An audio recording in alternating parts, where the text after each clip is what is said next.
Okay, so B'siyata D'Shmaya, thank you so much for joining, to those that are here on Zoom and on Facebook, and those that are here in person, in real life. And it's all real life, as much as Yidden are getting together to learn. It's mamish real, no matter how virtual it is. And to those who will be watching this video, listening to the recording afterwards, it's a real schus to be able to learn with you. And really, even more so than other shiurim, I really have to just say a tefillah that everything should just come out clearly, because it's a little bit of a sugya. It's very much of a sugya, and there's a lot to get to and to go through. And thanks for coming, Ansha. And okay, with Hashem's help, Elech va'anaseh. We're only just trying, but that shouldn't stop us from doing the best we can. Okay. So the first source, and I apologize to the Chevra also who don't have the sources, but at least try to listen to the words that we're saying as we read it through, because when I have people here, it's hard to keep track of scrolling on the computer and also interacting. So, Be'ezus Hashem will try to speak it out clearly, but do try to listen to the words if you can. It says the Heilig Ramchal in Kinas Hashem Tzvakos, Da Kimi Oz Chet Adam Rishon, from the time of the Chet of Adam Rishon. His halchu advarim ba'olam b'derech shabo yu niskanim kol hakol kulim asher nimshechu michetoi. From that moment, the Chet Adam Rishon, everything started already to be set in motion to fix the world, to rectify the world. V'hinei, and that means to say that mi'az, from that moment, huchan hatikun b'soit shnei hamashichim. Already at that time was implanted into the world this concept of two Mashiachs that would rectify whatever it was that Adam Rishon broke, whatever it was that Adam Rishon was mekalkel, blemished. Uperish ha'inyan, what that means is ki eitz ha'chayim eitz hadas him soid ha'penimiyus v'chitzonius. The eitz ha'chayim is penimiyus, that's the internal spirituality in the upper realms, and the eitz hadas toivara is the world of multiplicity, is the world of disparity, distinction, separateness, our world of Tov and Ra. And he says, Adam Rishon's whole task, Adam Rishon and Chava, was to bind these two together and to see the Eitz Hadas Tov and Ra as a vessel, as a kli for the energy of the Eitz HaChaim. But v'hinei hanifkam be'emes hu Eitz Hadas. Ultimately, what they blemished was the level of the chitzonius, of the Eitz Hadas. V'hu hatzarich l'sakein ad sheyuchal lehischaber by Eitz HaChaim k'berishona.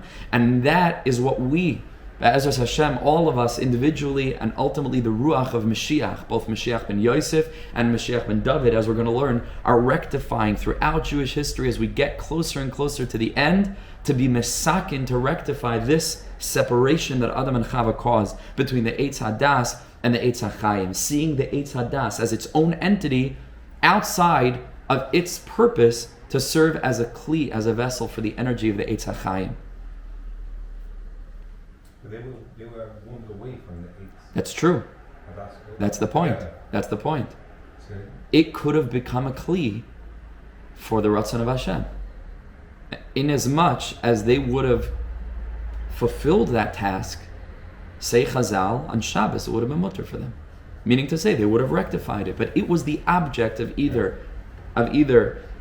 revealing Hashem's presence in the world, or Chas v'Shalom, the opposite.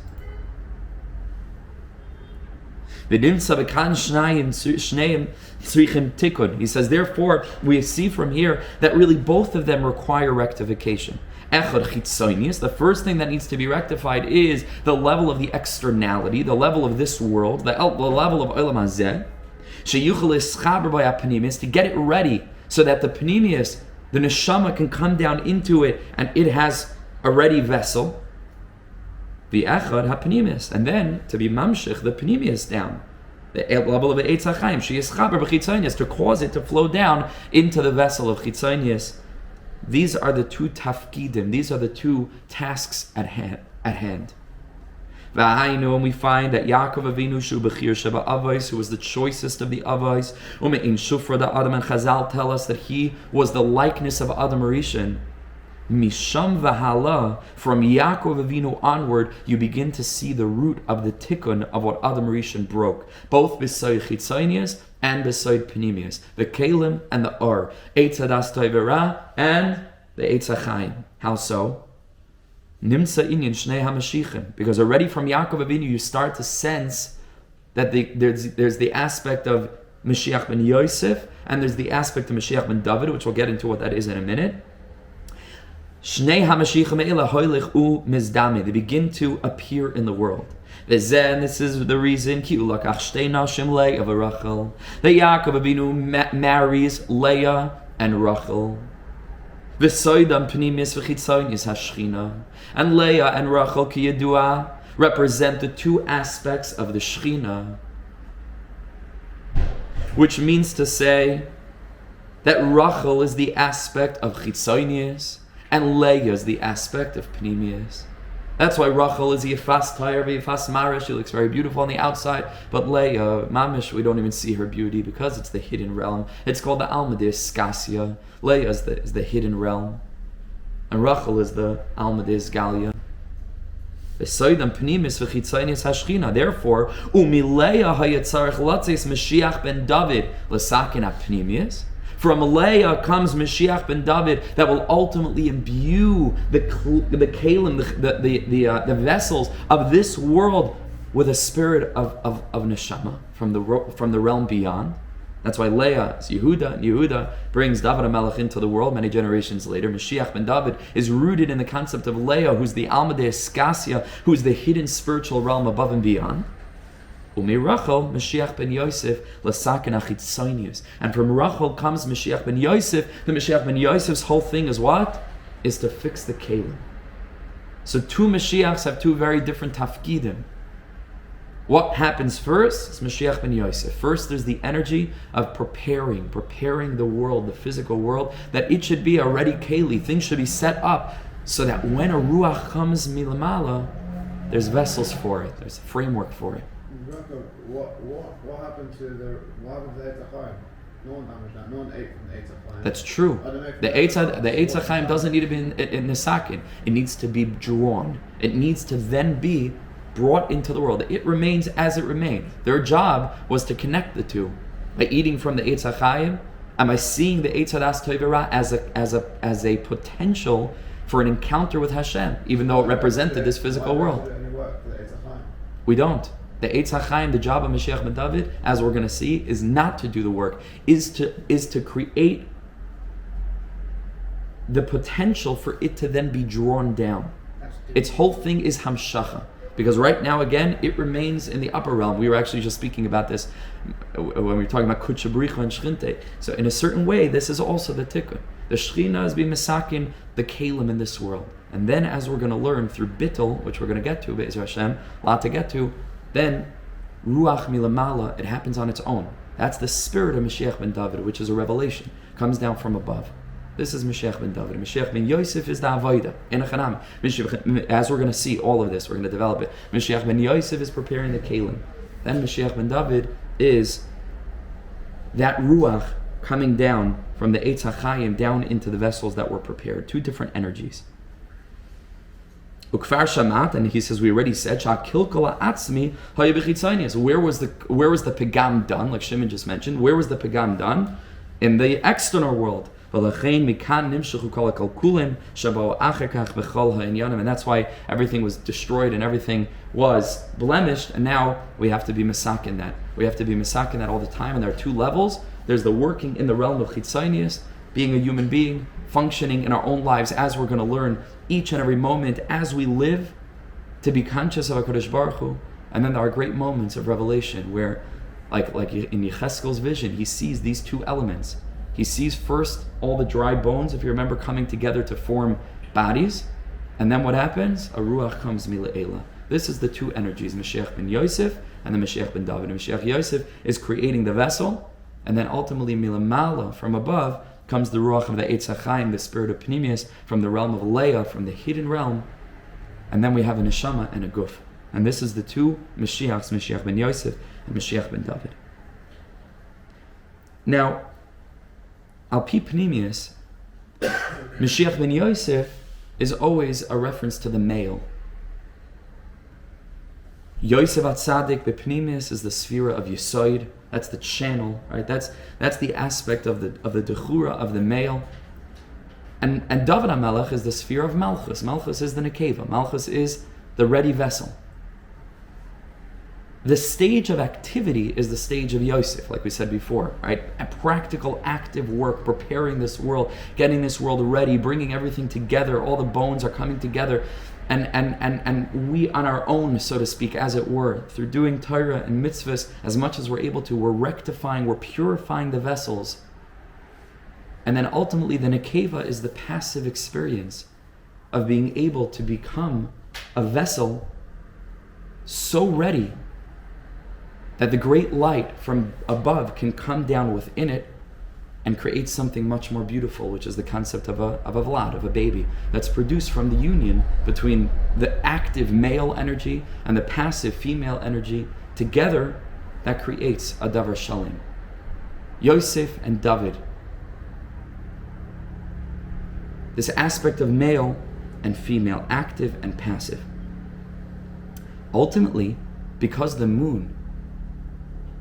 because Malchus, which is Mashiach ben David, is the aspect of this incredible light coming from beyond, in a sense, not getting into the depth of it now, because we have a lot to do, Siyata Shmaya, in a sense, it's more a male revelation than Yosef, because Yosef is just preparing. The ultimate happening is Mashiach ben David, right? That's when the world is mamash filled with the spirit of HaKadosh Baruch Hu, everything we've been talking about. Shabbos is only a 1/60th of that, but that's only because Malchus reflects an even higher level than Yosef. Yosef is the channel, things are getting prepared, but when we're at the stage of Mashiach ben David, what's revealed within the aspect of Malchus is Tiferes, is a higher level, is an even greater level. And again, that's the sod of a husband and wife getting together, the husband being the active element within that relationship, the wife being the passive, but then the wife being able to give back something much more profound than whatever the male is able to give. And this is the ultimate tikkun, fixing up Adam Rishon's pegam with the Eitz HaChaim and the Eitz Hadas Tov Ra. We don't have time to get into all the specifics. I'm just giving over a general framework. Mashiach ben David, Mashiach ben Yosef.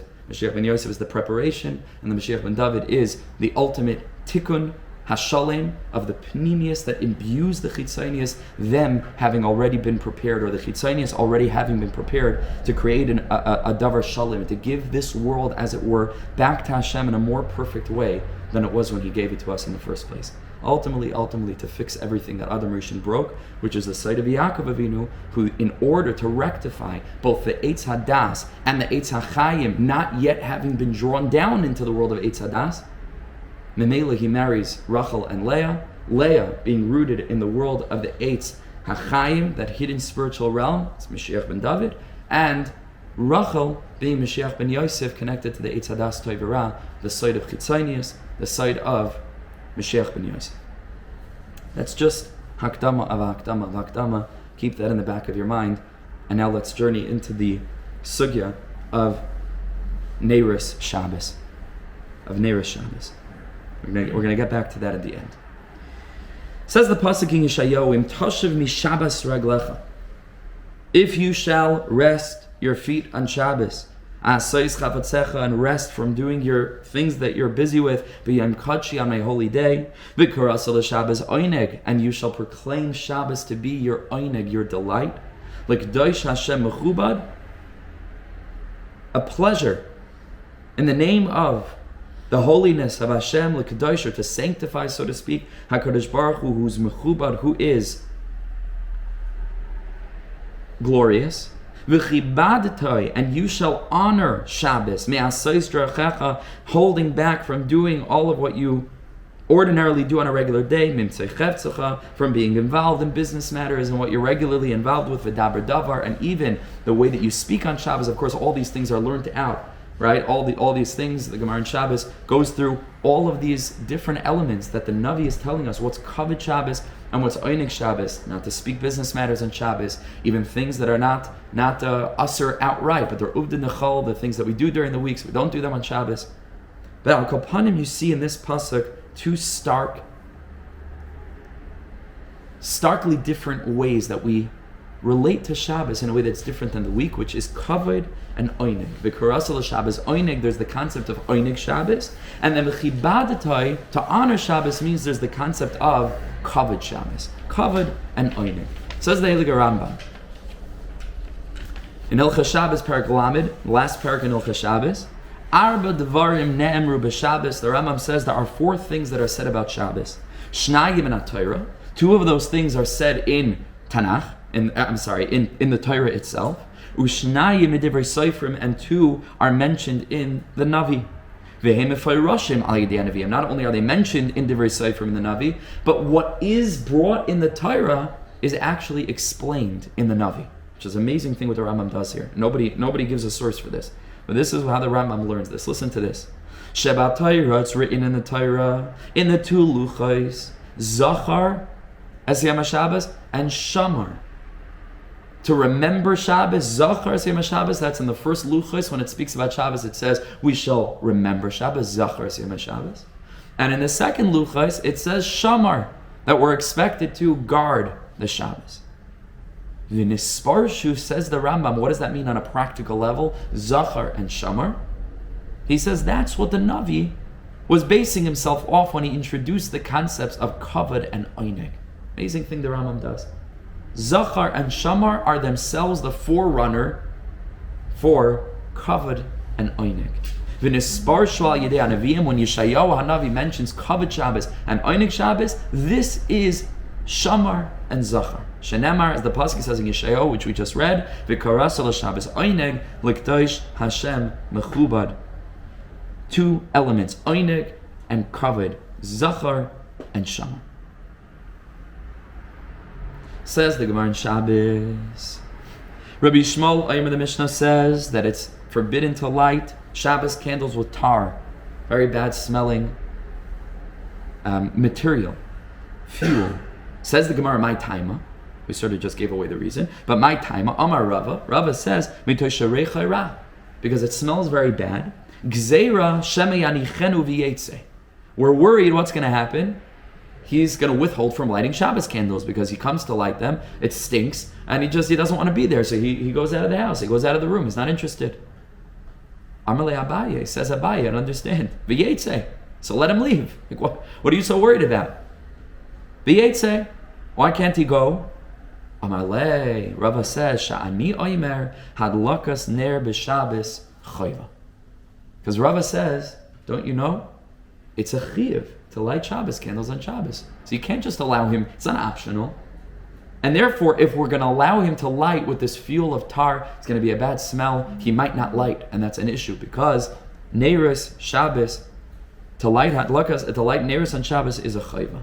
Says Rashi, Alakas ner b'Shabbos, shaloi haya mimala hadlik, u'b'makim she'in ner ein shalem. It's important to light candles on Shabbos. Is going on a previous Gemara, because he didn't have anything else to light, and Rashi tells us it's important to have a candle in the room. Why? Because if there's no candle, then there's no shalom bayis. As the Gemara previously tells us that the whole purpose of Neiros and Shabbos is for shalom bayis, for the house, because it used to be that you couldn't see anything, and that's not very peaceful. If people are tripping over each other and the wife prepares a beautiful meal and you bump into her when she's trying to bring the food to the table and everything spills, you need light. Light is clarity. Light enables people to see each other, both physically, on a penimiyus level, to connect properly. For there to be shalom bayis in the house, says Rashi, we need to light Shabbos candles. Because if we don't have a ner ein shalom, he's going to walk and he's going to trip and he's just trying to make his way in the dark. Says Rava, chayva. I say, Rava says, in response to Abaye, that I say that hadlakas ner and Shabbos is a chayva. Says Rashi, what's the chiyuv? What category of doing something special for Shabbos, does this fall under? If we said there are two fundamental categories, Shamar and Zachar, which mean Oneg Shabbos and Kavod Shabbos, what does this fall under? Says Rashi, Kavod Shabbos. Lighting candles for Shabbos is an aspect of Kavod Shabbos. She'ein su'uda chashuva ela b'makom or. Because you do not eat a suda properly, a mechubadik suda, to really eat it, in a respectable way, only in a place where there's light. Otherwise, you could have a lavish suda, but if it's pitch black in the room, it's not coveted for the suda. It's not coveted for the food. You're not able to properly see the food, enjoy the food. It's clear that this is not some taste the food, right? Exactly like the Gemara says, you have to see the food to properly taste it, exactly. And so, says Rashi, the lighting of Shabbos candles, in as much as it's a chiyuv al pi Rava, falls under the category of Kavod Shabbos. Says the Rambam, what's Kavod Shabbos? Zachar, right? From the first Luchos. Kavod Shabbos. And he brings to the Gemara in Yuma. What's that? What's the mind of Kamina? Oh, we're going to get there. Hold on. Let's develop this. L'may naf kamina. We're going to get to that in a minute.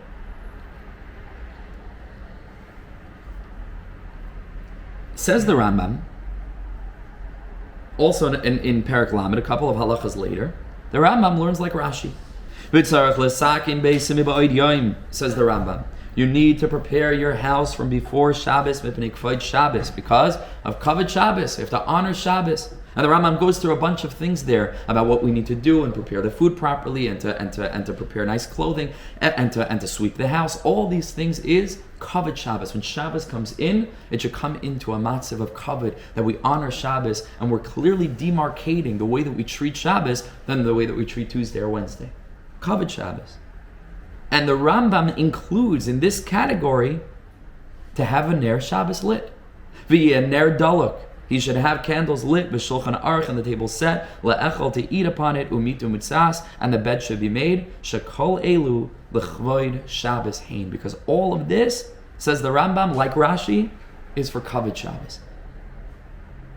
The problem is that Tosfos learns differently. Says Tosfos, again, same Gemara over here, Shabbos, Chav Hamid Beis, Hadlakas ner b'Shabbos chayva. Rava had said to Abaye, that Abaye said, who cares? Why does it matter if he's lighting Shabbos candles with something that stinks? Let him choose. If he wants to stick it out and light it, great. If not, let him leave. And Rava says no, because it's a chiyuv to light Shabbos candles. Says Tosfos, what's the chiyuv? Perish b'makom su'uda. It's a reference to the place where you're going to eat the suda. The chayva hi sheyisid b'makom haner. It's a chiyuv to eat the suda in a place where there's a candle lit, mishum oneg. Says Tosfos, because of oneg Shabbos. Now that is not what we learned from Rashi, and that is not what we learned from the Rambam. Rashi and the Rambam learn that halakas ner Shabbos fall under the category of Kavod Shabbos. Here comes Tosfos and says it's oneg Shabbos. Oneg. Then Tosfos says, and I don't want to get dragged into this because there's a little bit of a deeper inyan here, but Tosfos says, Aval mehadlakas ner gufei. He says Abaye wasn't saying that there's no chiyuv at all to light Shabbos candles. The pshita de chayvahi, because even Abaye must say, everybody knows you light Shabbos candles. The Gemara says later on, and nobody argues, that there are things that a woman really needs to make sure that she's doing, one of which is lighting Shabbos candles. Nobody argues. Abaye also holds that you need to. Abaye was saying, and that's the diktuk in the lashon of Abaye over here, the yetze, is that let him leave the room, let him light in a different room, not next to the Shabbos suda. And Rava is saying, no, chayva mishum oneg, it has to be where the suda is. So over here you see again that Abaye agrees that there's a chiyuv to light Shabbos candles, pashut. But he says that unlike Rava, maybe you could light in a different room. What does it have to be near the suda for? And Rava says, no, that's the oneg. But al kol panim al pi Tosfos, we're learning that hadlakas ner Shabbos, at least in Rava, is a din in oneg Shabbos, not in Kavod Shabbos. Rashi and the Rambam seem to say falls under the category of Kavod Shabbos. Tosfos says it's mamish oneg Shabbos. L'may naf kamina. Let's get to this in a minute. Yeah. Point to Tosfos. according to Tosfos that Rob was saying it's also a din in Kavod to light. The Oneg is you're ready. Anshel, let's take it step by step. As Mamash take it, we have to see how it unfolds. Because there's a Beis Halevi on this Tosfos. But in order to understand that, which we're actually not going to learn in this particular shiur, we first have to get to some other sources. But because there's a lot to say on this Tosfos. What exactly was Abaye arguing then? What exactly, right? And maybe Hagufa, Kavod or Oneg. Yeah, exactly. Let's go slow. Let's go slow. So far, what we have is the pasuk in Yeshayahu, the Heilige Prophet Isaiah. We have two major categories when it comes to Shabbos: Kavod Shabbos and Oneg Shabbos. Then we know that there's this thing called halachic neiros. Question: what does halachic neiros fall under? Does it fall under Kavod Shabbos? Does it fall under Oneg Shabbos? Says Rashi, Kavod Shabbos. Says Tosfos, Oneg Shabbos. And we see a Rambam that also puts it under the category of Kavod Shabbos. There's a problem though, because if you look in the Rambam Hilchos Shabbos, Perek Hey, Halacha Aleph, which is the next source, he says ve'echad noshim ve'echad noshim, both men and women chayavim liyas bebateim ner dolek b'Shabbos. It makes no difference. Men, women, whoever's in the house needs to have Shabbos candles lit in it. There are reasons why the woman lights. Not getting into that now. And he says the shocking thing, even if a person has no food to eat, he says go out and beg for money to buy oil to light Shabbos candles. Why? Says the Rambam, because this is part and parcel of Oneg Shabbos. Now this is a major problem, because a minute ago we said that Rashi learns that lighting Shabbos candles is Kavod Shabbos.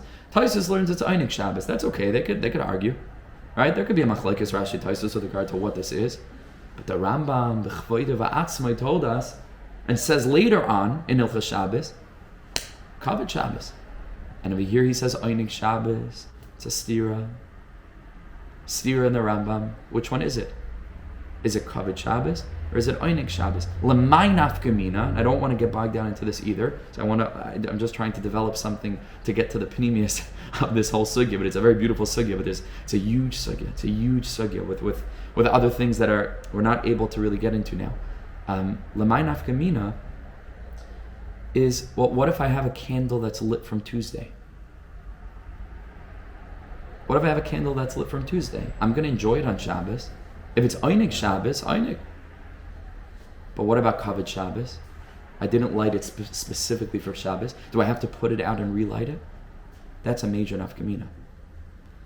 So the Rambam has to make up his mind. You can see that by the actual wording of the Rambam, when he says v'yeh ner doluk. It doesn't say that you should ner doluk. Yes, exactly. But the problem is though that the Rambam in Perek Lamed also has that lashon. So I also wanted to make that diak, but if you look at the Rambam there, and over there he's talking about Kavod Shabbos, he also says v'yeh ner daluk. So yes, it's not so much that way, but at least in this Rambam it would fit with the concept of Oneg Shabbos. Ner daluk, that's all you need. But for Kavod Shabbos l'chayra, you need to light it for Shabbos, not just to have a candle lit. It'd be very applicable to today when you've got lights. Mamish applicable to today, exactly right. Mamish applicable. Lighting today in our house, so we have Oneg Shabbos. But the question about Kavod Shabbos, what is it? And the Rambam seems to say, on one place it's Kavod, on one place it's Oneg. This is a problem. Says the Heilige Aruch HaShulchan. The Aruch HaShulchan says, V'afal gav. The al kol Oneg Shabbos ein mevarchin. He has a kasha, tremendous kasha, which I never thought about. And he says, I don't understand. Why are you making a bracha on lighting Shabbos candles? Ever think about that? Why do we make a bracha on lighting Shabbos candles? Well, first we have to categorize it. Says the Aruch HaShulchan, I don't care what you categorize it as. If it's Kavod Shabbos, it's no different than wearing nice clothes on Shabbos. So when I put on my nice, my nice suit for Shabbos, why don't I make a bracha on that? And if it's Oneg Shabbos, so when I'm about to eat cholent, which is mamish chamim, to eat hot food on Shabbos, I should make a bracha on that too. Why do we make a bracha on lighting Shabbos candles? So maybe you're already starting to sense the answer a little bit, that obviously there's got to be something different by Adlakas Ner Shabbos that you don't have, thanks for joining, that you don't have by anything else that falls under the category of kavod and anything else that falls under the category of oneg. Says the Aruch HaShulchan. And he quotes the Rambam and Tosfos that say that the inyan of lighting Shabbos candles falls under the category of oneg Shabbos. He says, why don't we find you don't make a bracha on anything else that falls under the category of oneg Shabbos? Miu hadlakas ner haisa takana b'fnei atzma. He says, hadlakas ner Shabbos is a takana that's unique. It's unique. Kedamrinan, as we say, hadlakas ner b'Shabbos chayva. Operes Rashi Atam, and Rashi over there says the Kavod Shabbos who it's a special din of Kavod Shabbos she'ein suda chashuva, because you cannot even eat the suda of Shabbos without having candles lit, because it's not Kavod. Alaba makam arke and yimama, it's got to be like day. Says the Aruch HaShulchan, ula Rashi ein zema oneg Shabbos alame Kavod Shabbos. Like we pointed out, Rashi learns that it falls under the category of Kavod. V'harambam atzmai, and the Rambam himself, and again this is not like the previous Rambam that we learned, which the Aruch HaShulchan quotes before the part that we just jumped into, where the Rambam says that it's oneg Shabbos. He says in another place the Rambam says it's also Kavod Shabbos. The Rambam considers lighting Shabbos candles to fall under the category of Kavod Shabbos, because of Sham, where the Rambam writes, "V'yener daluk," there should be a candle lit. V'shulchan aruch, and a table set, umita mutzas, and the bed's made. Shekol elu l'Kavod Shabbos hein. So you see that Rashi learns it's Kavod Shabbos, and Tosfos learns it's oneg Shabbos, and the Rambam himself holds it's both Kavod Shabbos and oneg Shabbos. What's going on here? And then you have another question of why specifically we make a bracha on adlakas ner Shabbos, masha ein kain, other things that fall under the category of Kavod, and other things that fall under the category of oneg. So of course, that's what he answers. But Tzarech Loimar, you need to say the Tarvayu Isnu, that Adlakas Ner Shabbos is unique because it has both Kavod and Oneg. The Rambam is not a stira. The Rambam is explaining how unique lighting Shabbos candles are, or is, because it has both Kavod and Oneg. But what's the gedder of the Kavod in it, and what's the gedder of the Oneg in it? Says the Aruch HaShulchan, the place where you're eating, that's Kavod Shabbos. Ubeshare chadarim, when the light filters away from the place where you're having your suda and it shines into other rooms, the nearby kitchen, other places, that's humi oneg Shabbos. Two dinim in hadlakas ner Shabbos.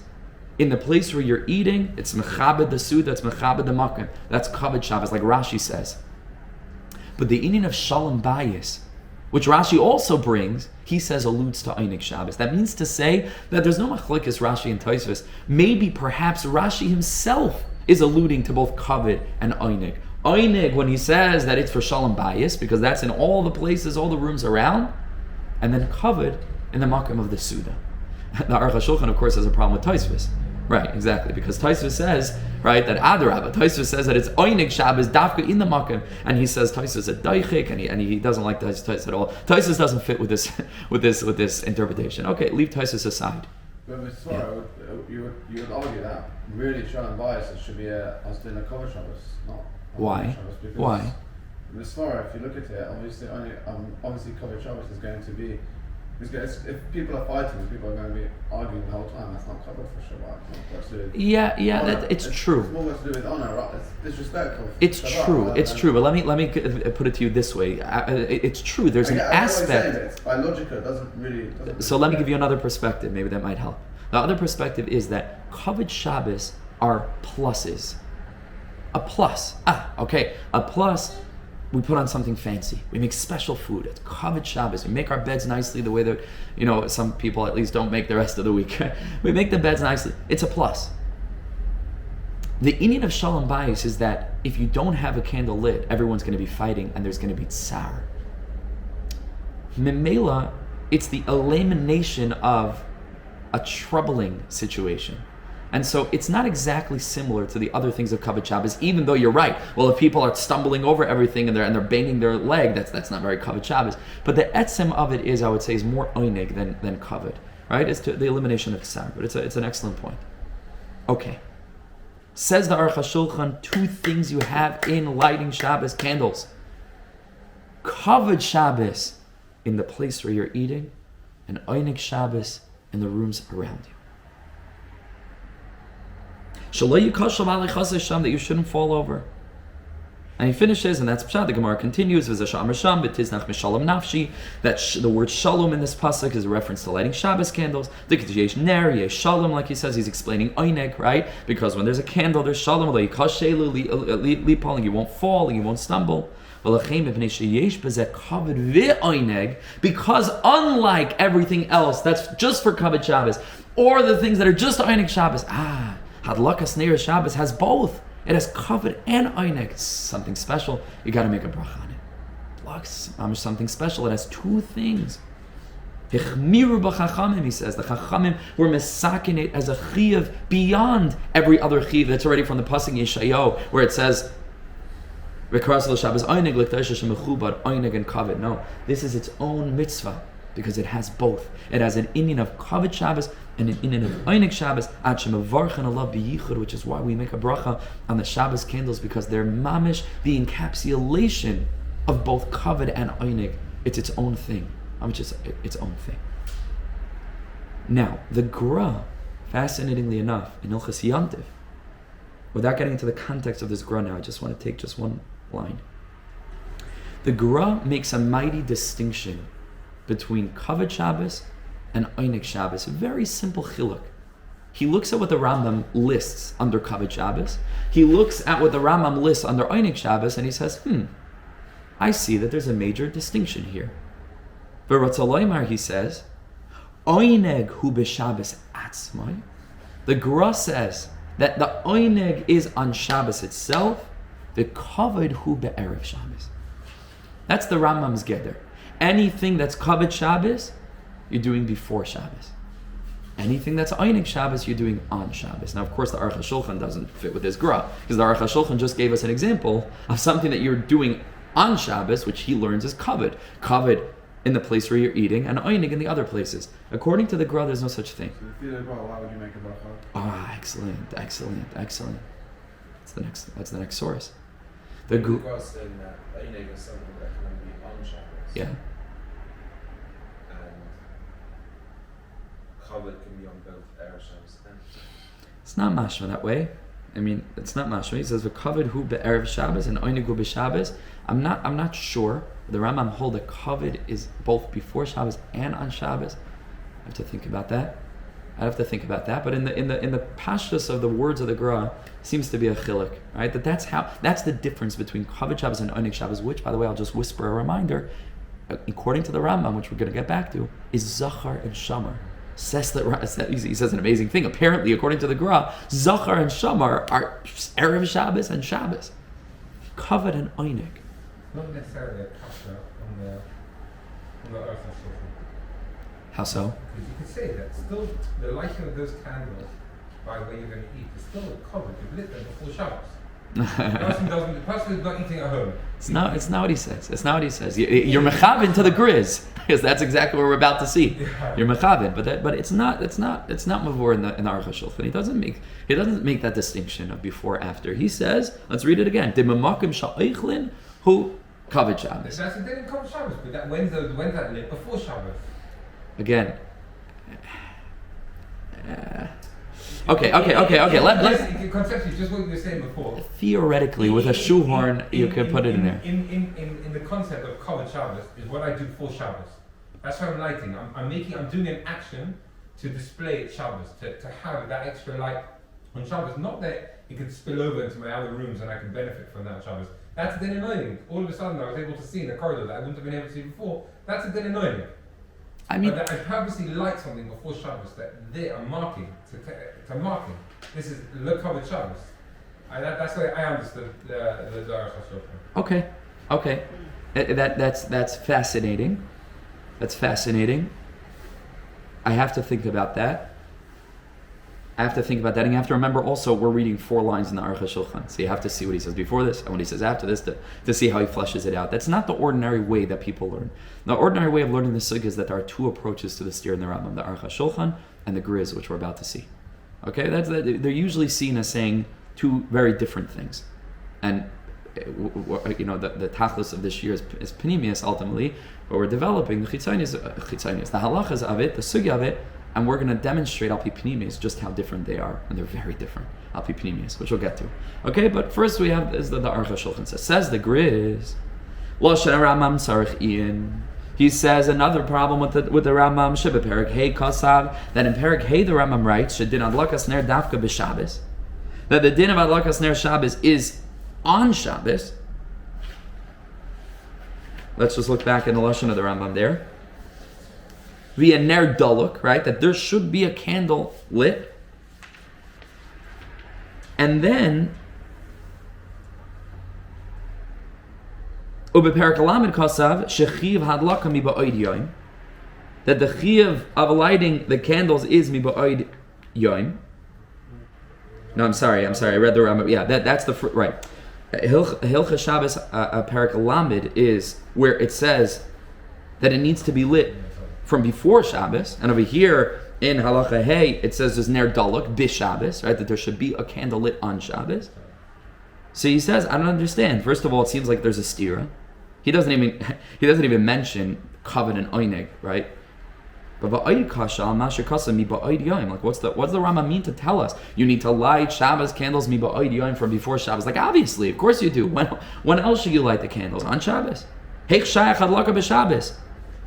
What do you mean? You should light a candle on Shabbos? Of course you have to light it before Shabbos. When else should you light it? What's the Rambam stressing? When he says over there that the candles should be lit before Shabbos. Of course before Shabbos. When else should we have candles lit? Kivin Shabbos also lahadlik, says the Griz. Of course, because you can't light candles on Shabbos. V'ner Eloyimar, says the Elige Griz, brought in the Chedushi Agrach. He says an amazing thing, famous thing. V'ner Eloyimar de halachis eluhim shnei dinim nefradim. Just like the Aruch HaShulchan, but even more dak. He says, you're right. Hadlakas Neiros Shabbos has two dinim. Kavod and Oneg. But based on the Gra, it's a different distinction than the Aruch HaShulchan. The Aruch HaShulchan learned, again, that the difference was in place, right? Meaning, in the place where you eat in the Suda, it's Kavod Shabbos.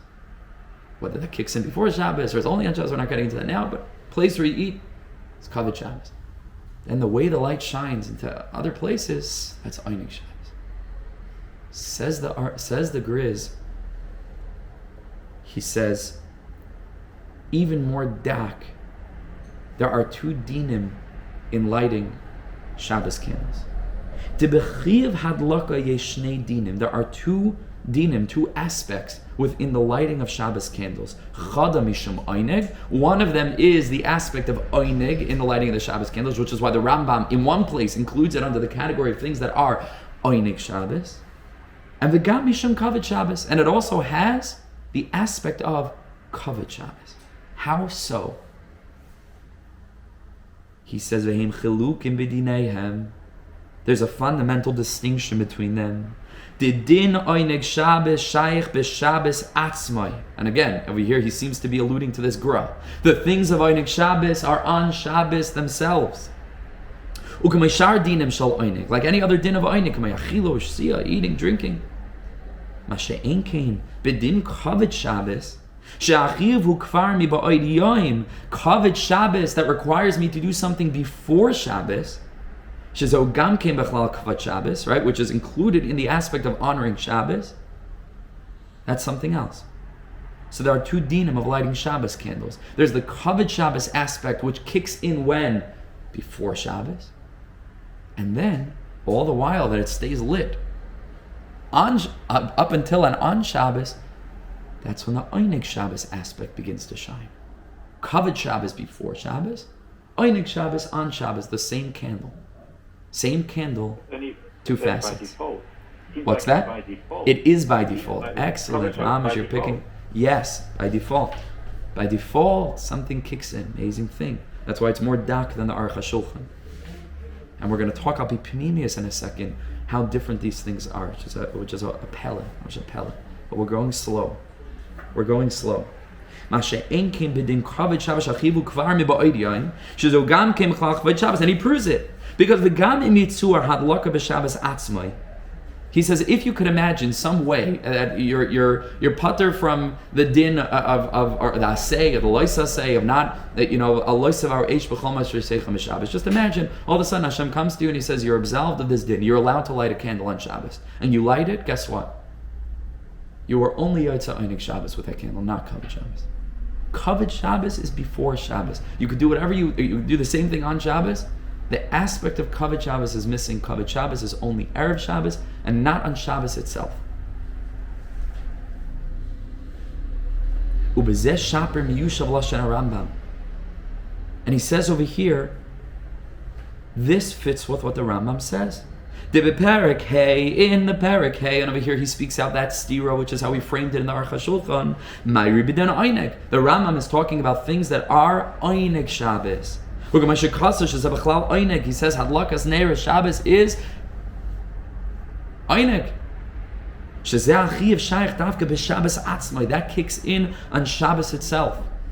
Mashe'ein kain beperek halamid desham mari bechiv hadlaka midin Kavod Shabbos, where he's speaking about the hadlaka that needs to be under the category of Kavod Shabbos. The Kavod Messianic shekol elu l'Kavod Shabbos. There he talks about b'oidiyim, to stress that this is the aspect of Kavod Shabbos. And with this he answers the steer in the Rambam. Kavod and Oneg, not like the Aruch HaShulchan. The Aruch HaShulchan also learns that the lighting of Shabbos candles has both Kavod and Oneg. But he learns that Kavod is in the place where you're eating, Oneg is in all the rooms that surround. The Griz holds, sure, hadlakas neir Shabbos has Kavod and Oneg. But it's a matter of time, not a matter of space. Kavod before Shabbos, Oneg when Shabbos comes and the candle remains lit on Shabbos. Parenthetically, I don't want to get into this now because this is also a bit of a sugya. Mashiach? I envisioned it much more bassy than that, the shofar. It's like a week. So I saw from the I can't remember his name. It's called the Peterburger Rebbe. Nebuch, he was nifter in COVID. He has a shikol Torah on this, where he wants to say that actually this Griz is not based on the Gra. He says the Griz here is arguing on the Gra. Even though it doesn't seem like it, it seems like his mom is drawing on the Gra, because he asks a simple question: why didn't the Aruch HaShulchan answer the same thing that the Griz answers? Why did the Aruch HaShulchan choose to say something different than what the Griz is saying? And he answers because, remember, the Aruch HaShulchan wasn't just coming to answer a stira in Rambam. The Aruch HaShulchan, had an independent question, which was, why do you make a bracha on lighting Shabbos candles? If the Aruch HaShulchan is going to adapt this pshat of the Gra, and in its expression in the Griz with regard to hadlakas neir Shabbos, weiter you should be making a bracha on many, many different things that have part 1 before Shabbos and part 2 on Shabbos. For example, cooking food. Making sure that you prepared for Shabbos is Kavod Shabbos before Shabbos. Eating the food is Oneg Shabbos on Shabbos. So that wouldn't solve the problem of the Aruch HaShulchan. Why don't you make a bracha on that also? Mimela, he learns that the Griz mamash is chaylik on the Gra. This is the unique thing that has Kavod before and Oneg on. And he develops this in a arichas. And he points out, because he basically says the reason why he wants to say this is because he hasn't seen another sefer that is mitzayin the Gra to this Griz, to show that this Griz is coming from the Gra. And he says, like, why not? It should be obvious. I say because it's so obvious that you don't need somebody to point that out. He's clearly saying that. But he learns no. And Imamish wants to make a machlekes. That's a parenthetic interesting thing. Okay. Now that we went through this sugya, which again, we just covered the basic of the basic of the basic of it. There are other elements of hadlakas neir Shabbos that have to do with Kabbalah Shabbos, and there are elements of where to light, if you're sleeping here, if you're staying there. All of this is talui on a lot of other sugyas, a lot of other gemaras. I just wanted to develop this particular sugya, which is very elemental, because going back to the Rambam, it's actually rooted in Zachar and Shamar. And when that is refracted through the Navi Yeshayahu, that becomes Kavod and Oneg. And we see that both according to the Aruch HaShulchan and according to the Griz, which means the Rambam, which both of them are coming to be miyashiv, hadlakas neir Shabbos contains both Kavod and Oneg, Zachar and Shamar, which is why in the Aruch HaShulchan it's unique. You make a bracha on it. It's mamish unique, and in the Griz as well, right? It's unique. You make a bracha on it. But what's the fundamental chiluk between the way that the Griz learns and the way that the Aruch HaShulchan learns? The Aruch HaShulchan's teretz and his way of explaining these two Rambams, one of which puts lighting Shabbos candles in the category of Kavod, and one of which puts the lighting of Shabbos candles into the category of Oneg, has to do with space. The realm of space. On Shabbos already, the realm of space. You light a Shabbos candle here, and in this space, it's Kavod. And in that space, it's Oneg. But the Griz has a chiluk that relates to time. Kavod before Shabbos, and then on Shabbos, Oneg. Time and space. And these two things are very, very different.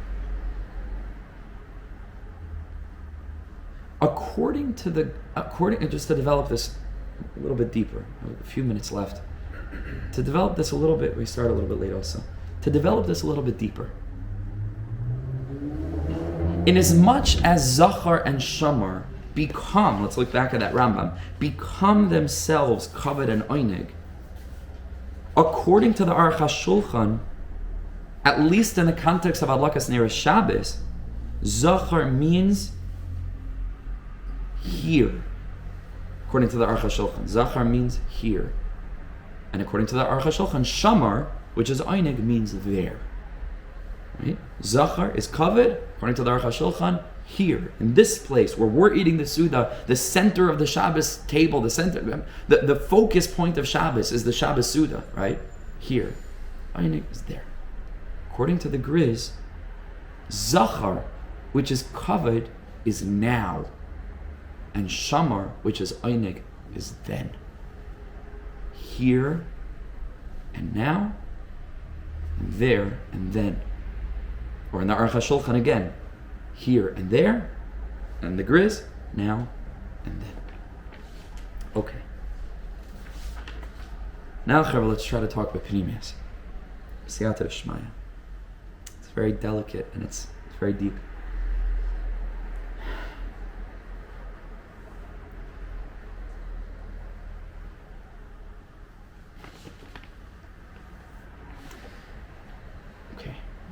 Al pi penimiyus b'derech haremes.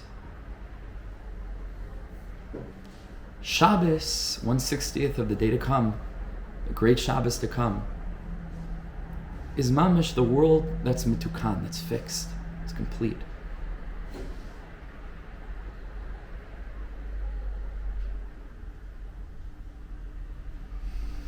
And there are two kinds of ways of considering our relation to a completed realm, a completed world. One way of relating to a completed, perfected realm after Mashiach has come, Olam Haba, fixed world filled with Hashem's presence, is on the level of klal, which means the whole world, which means all of Am Yisrael doing what they need to do, bringing the world toward its tikkun. And one way of relating to that concept is prat. It's on an individual level, what I'm able to do already now.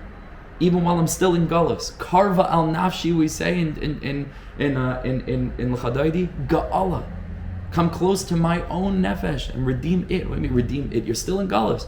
We're going to have shiur on Kabbalah Shabbos. Now we're going in order of Shabbos. We're just starting with halachic Ner. We're going to get into Kabbalah Shabbos. We're going to have a few shiur on halachic Ner Shabbos, and you give it over to your wife, Hashem.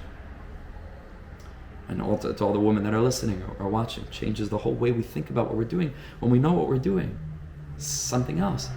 You know how long I spent last night preparing this year, looking at my unlit Shabbos candles? They changed to me. They changed.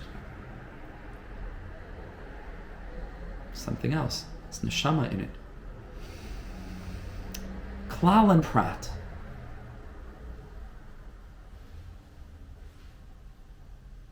Klal and prat.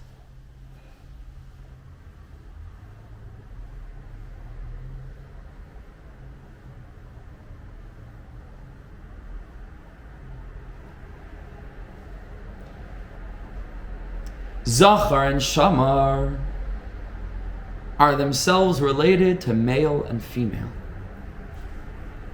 Zachar comes from the word Zachar, right? It's mamish male.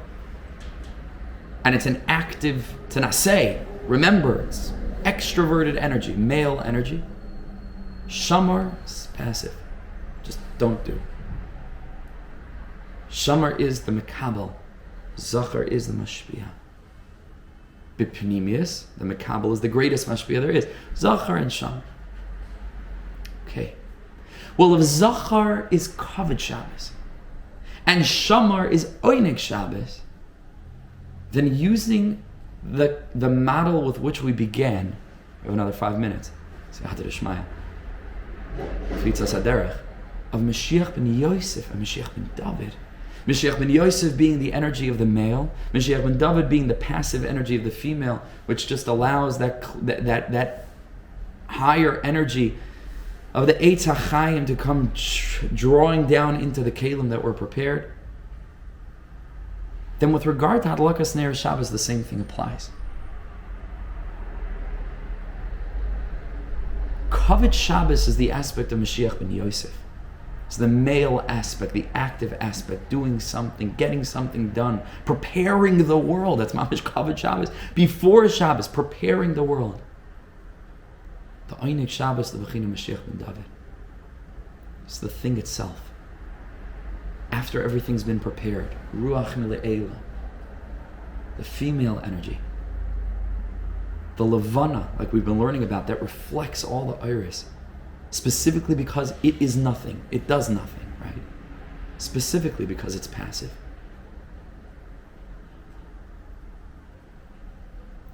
Turn the page. We're going to get back to 11 and 12 in a minute, but just take a look at source number 13.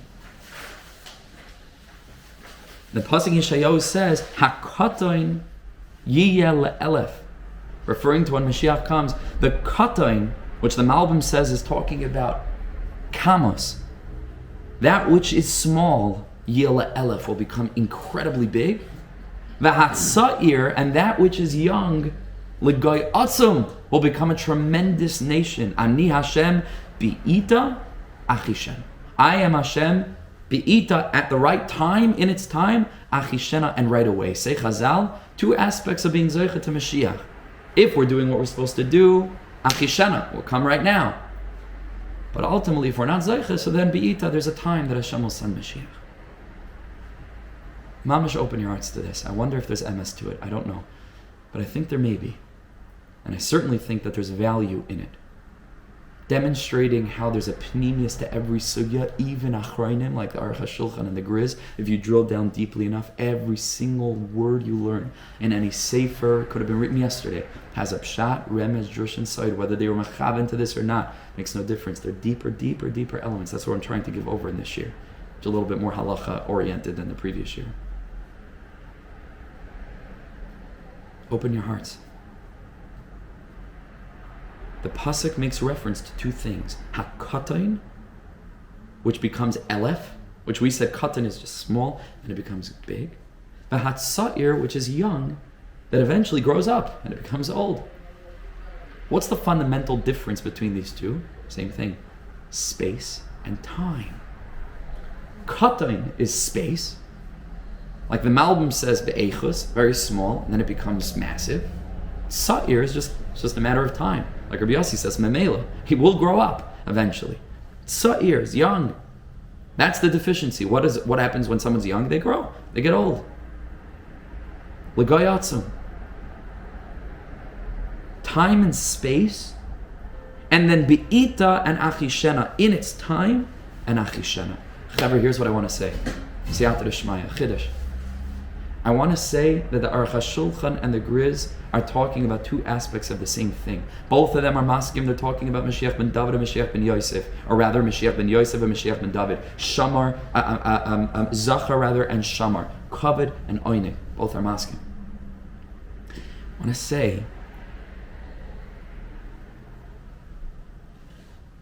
want to say b'siyata d'shmaya, that the Aruch HaShulchan is speaking on the level of prat,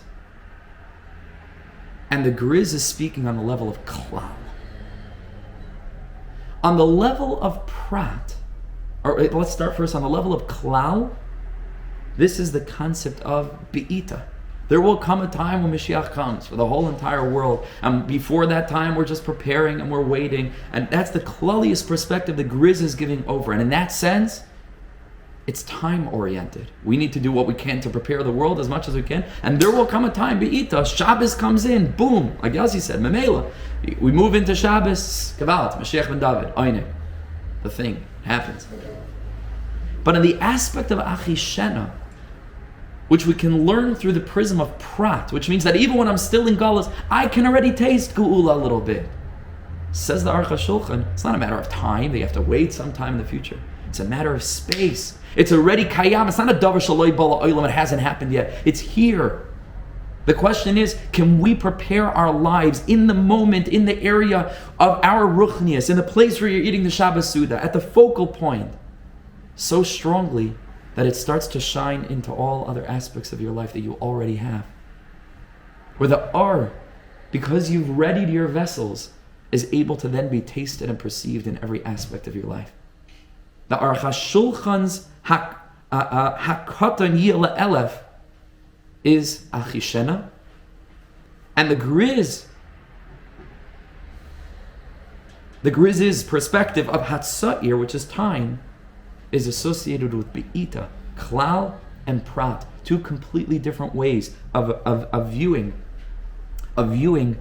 our relationship to Mashiach ben David and Mashiach ben Yosef. On a prat level, on a klal level. On a prat level, you can already begin doing the work now and you'll reap the benefits. You'll see there's an aspect of Mashiach ben Yosef, which is the work that you have to put in, and then you'll taste in realms far outside of what you were actually working on, which is, again, Kavod Shabbos, right? A zachar, which is the space where you're eating the Shabbos Suda. It'll spill over into all other aspects of your life. That's prat. That's the level of achishana. You could already taste Mashiach in your own personal life.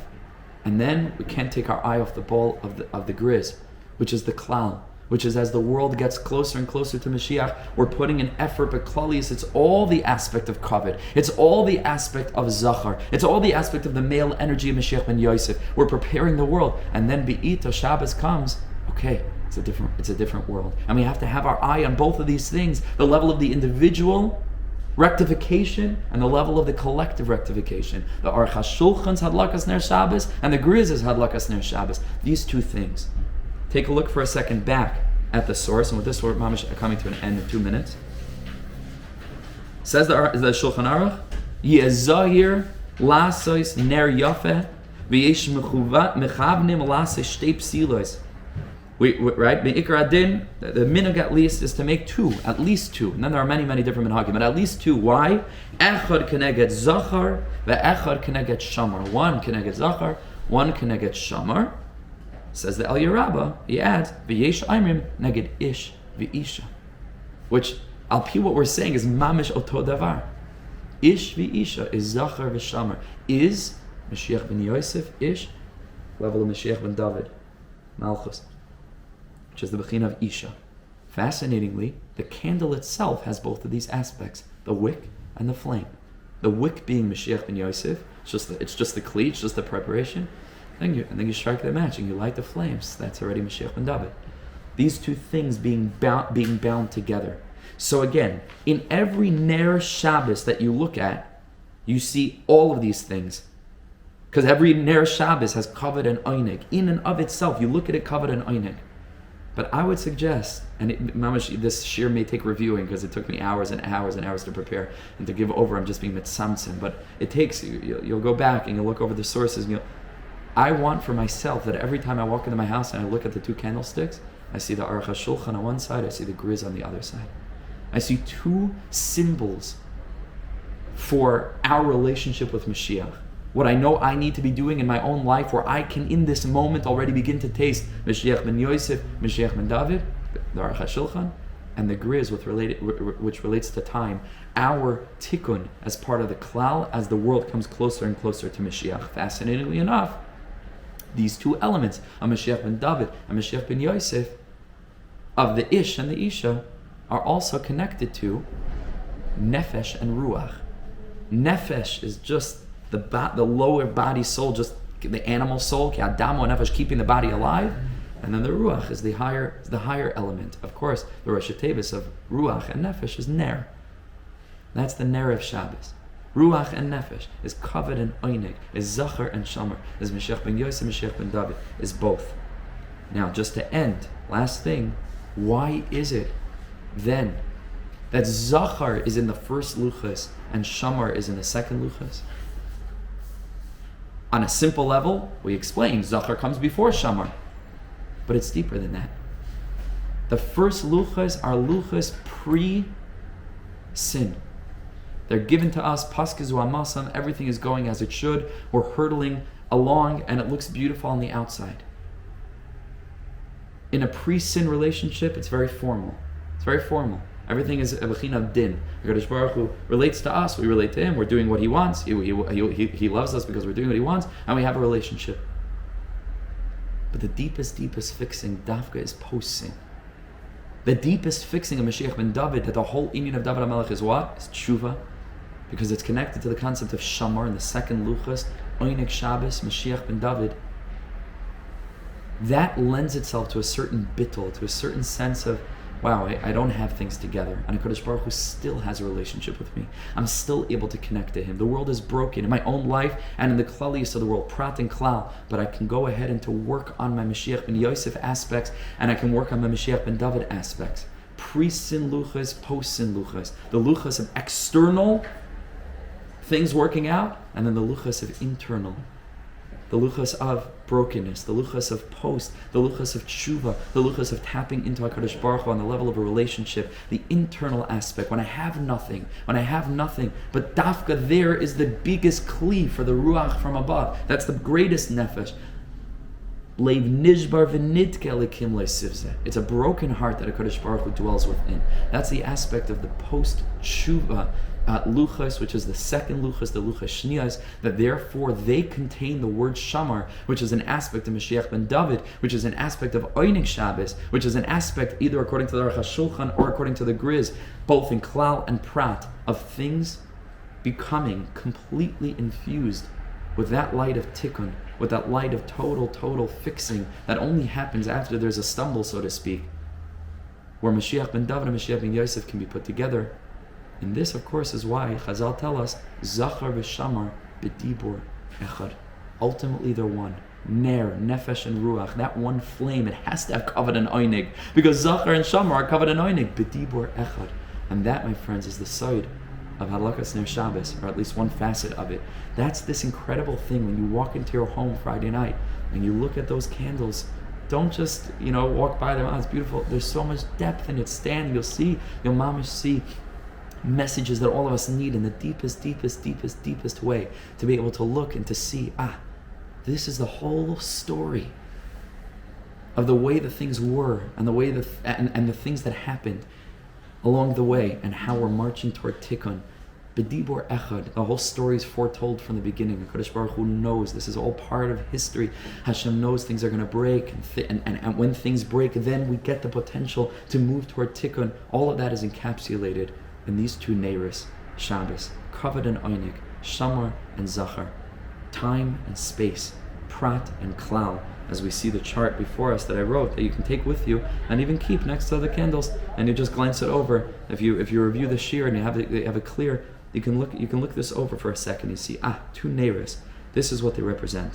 We should be zeicha chevra b'siyata d'shmaya to both the be'ita and achishena aspects, both beklal and beprat. Should be zeicha to already taste a little bit of that light, the aspect of achishena, the aspect of the Aruch HaShulchan, who tells you it's not sometime in the future. It's mamish here. It's mamish now. It's in your house already. Light a little bit of a flame. Light a flame as you can, in the place where you can, and you'll see the aspect of Mashiach ben David as it lights in the greatest oneg in all the rooms around you, and in the aspect, of course, of the Griz, which the whole thing is Be'ita at its right time on the level of klalius. We should be zeicha to play our part, to allow the spirit of Mashiach ben Yosef to filter through us, to prepare the world for the ultimate infusion of the Eitz HaChaim of Mashiach ben David b'siyata d'shmaya. And what a privilege. Ashreinu, thank you for learning with me. Thank you for listening. Thank you so much. Ashreinu. And this, by the way, is a unique kind of thing, to see how the Nigleh and the Nistar, they're mamish muhudak. They're connected one with the other. And I'm encouraging everybody, because most of us, we mostly learn Nigleh, let's say. Whenever you learn something in Nigleh, start to ask yourself, how does this relate to penimiyus? What's it teaching me? What's it saying to me? The Gemara comes to life. Aruch HaShulchan comes to life. Reb Chaim Brisker comes to life. Comes to life. And both are true. They're two different levels. And we got a little bit of a taste of that, a big taste of that, I'd say, tonight with Siyata D'Shmaya. So, Chazdei Hashem, we didn't go that much, okay, a little bit over time. But thank you for joining. I hope you enjoyed. And any ha'aras, it's a developing sugya. This is mamash a fresh chiddush just from last night. It just hit me, the whole thing. Siyata D'Shmaya. Thank you so much for joining. What a privilege. Thank you, Chevra. Have a beautiful, beautiful, beautiful Shabbos. Thank you. Ashreinu. Thank you. Shabbos.